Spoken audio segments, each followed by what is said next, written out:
আলাদা সুন্দর দিয়া বানাইছিলেন।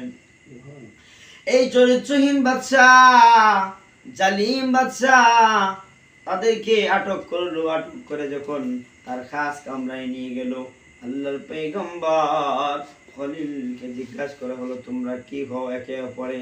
উনি কি বললেন? বলেন আমরা ভাই বোন হই। কেন ভাই বোন হন? কেন বললেন? ভাই বোনের কথা বললে মনে হয় এই জালিম বাদশা কোনো অন্যায় করবে না, কিন্তু সে শুনলো না।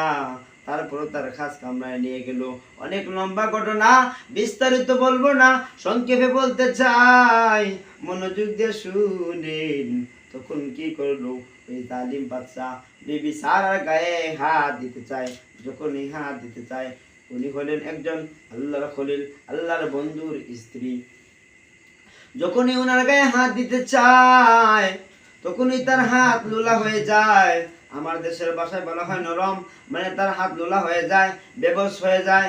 এইভাবে যখন ধরতে চায়, লোলা হয়ে যায় বলে ওই মহিলা তো সাধারণ মহিলা নয়। ও মহিলা, তুমি বলো না তোমার আল্লাহকে আমার হাতটা যেন ভালো করে দেয়। উনি বললেন ঠিক আছে নেন। আমি বললাম আল্লাহ আমার আমার সাথে সে আর এরকম অন্যায় করবে